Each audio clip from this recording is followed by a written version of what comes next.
2:20 വന്ദേഭാരത്തിൽ കയറിയിട്ട് പാലക്കാട് എത്തിയത് 4:20 കേട്ടോ. എത്ര പെട്ടെന്ന് എത്തിയത്. എത്തിയ ഉടനെ ഞാൻ ഒരു 5:30 ആയപ്പോഴേക്ക് വേഗം കുളിച്ച് റെഡിയായി കൽപ്പാത്തിയിലേക്ക് വന്നു. ഇവിടെ രഥങ്ങൾ ഒഴിഞ്ഞു, അലങ്കാരങ്ങൾ ഒഴിഞ്ഞു. എന്നാലും അവിടുത്തെ വ്യാപാരം നടക്കുന്നുണ്ട്. അതൊക്കെ ഒന്ന് കണ്ട് പ്രാർത്ഥിച്ചു മടങ്ങാം എന്ന് വിചാരിച്ചിട്ടാണ് ഞാൻ ഇങ്ങോട്ട് വന്നത്. അന്ന് തന്നെ ഞാൻ ഇറങ്ങാനുള്ള കാരണം പിറ്റേ ദിവസം ഞാൻ മടങ്ങുകയായി.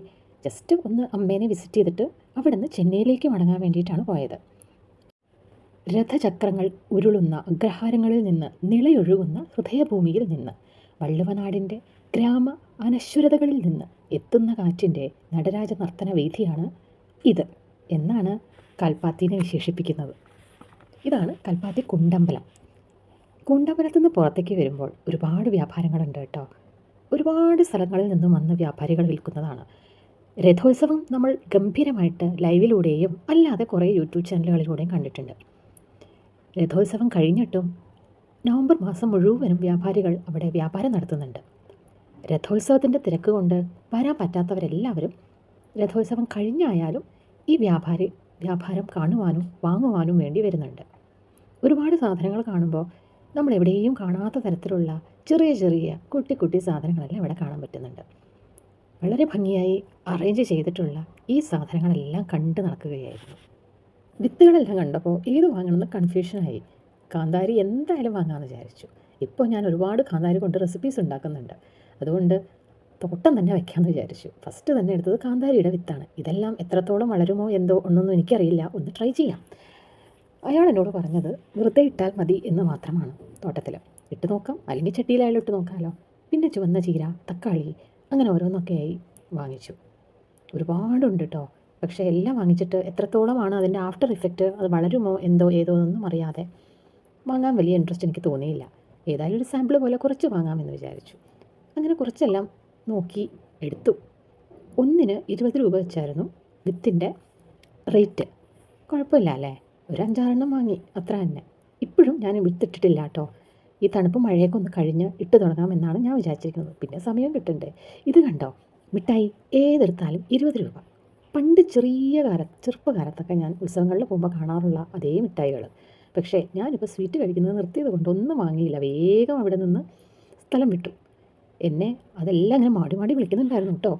ഇവിടെ വന്നപ്പോഴാണ് പല്ലീനെ ഒട്ടിക്കാനും പാറ്റേനെ ഒട്ടിക്കാനും ഉറുമ്പ് വരാതിരിക്കാനുമുള്ള കുറേ മാജിക് ബോട്ടിൽസ് വെച്ചിരിക്കുന്നു. എൻ്റെ ഏറ്റവും വലിയ ശത്രു ലിസാർഡാണ് കേട്ടോ, പല്ലി.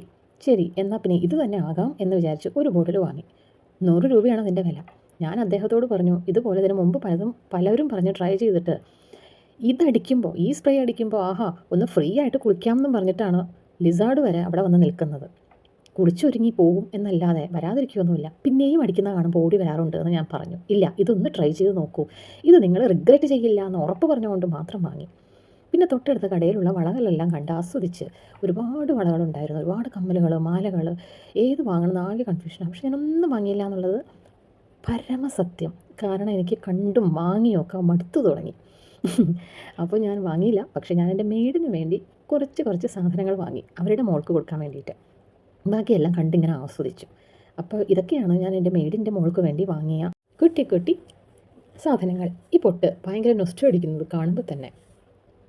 അങ്ങനെ വ്യാപാരങ്ങളെല്ലാം കണ്ട് പതുക്കെ മുന്നോട്ട് നടക്കുമ്പോൾ അലങ്കാരങ്ങളെല്ലാം ഒഴിഞ്ഞ് തേരിതാ ഫ്രീ ആയി റെസ്റ്റ് എടുക്കുന്നു.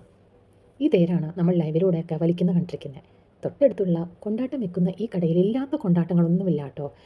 ഈ മുറുക്ക് കണ്ടോ എത്ര വലുതാണെന്ന്. ഇതെല്ലാം ഞാൻ വാങ്ങിച്ച് കഴിച്ചും മറുത്തുമൊക്കെ നോക്കി, എല്ലാം അടിപൊളിയായിരുന്നു. ഞാൻ എൻ്റെ ഫ്രണ്ട്സിനും കുറച്ച് കൊടുത്തിട്ടുണ്ട്.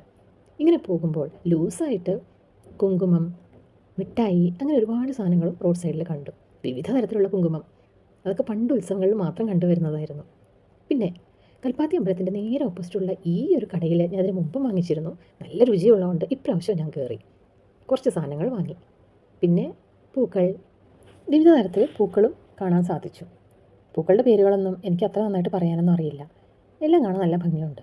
പൂവൊന്നും ഞാൻ അങ്ങനെ വെക്കാറില്ല, അതുകൊണ്ട് വാങ്ങിയില്ല. നേരെ പോയത് ഞാൻ അതിന് മുമ്പും പറഞ്ഞിരുന്നു, മുരളീസ് കഫേ. അവിടെ ചെന്ന് നമുക്ക് വേണ്ടപ്പെട്ട ഐറ്റംസ് ഒന്നും കിട്ടിയില്ല, എല്ലാം കാര്യമായി, തിരക്കല്ലേ. അതുകൊണ്ട് ഇതുപോലുള്ള തൊപ്പി ദോശ ഓർഡർ ചെയ്ത് കഴിച്ചു. ഇനി ഞാൻ വാങ്ങിയ സാധനങ്ങൾ എന്തൊക്കെയാണെന്ന് പറയാം. ഇതെൻ്റെ വീടിന് വാങ്ങിച്ച പൊട്ടും ക്ലിപ്പും.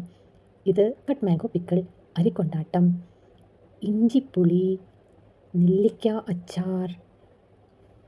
പിന്നെ ഇത് കരുവപ്പെട്ടി, അത് നമുക്ക് ചുമയൊക്കെ വരുമ്പോൾ വെറുതെ വെള്ളത്തിൽ തിളപ്പിച്ചാൽ മതി. ഇത് പാലക്കാട് സ്പെഷ്യൽ വേപ്പിലക്കട്ടി, ഉരുണ്ടിരിക്കുന്നത് കേട്ടോ. പിന്നെ ഇഡ്ഡലിപ്പൊടി, കൊണ്ടാട്ടം, ചക്കപ്പപ്പടം, കപ്പപ്പപ്പടം എന്നിവയൊക്കെയായിരുന്നു ഞാൻ വാങ്ങിയ സാധനങ്ങൾ.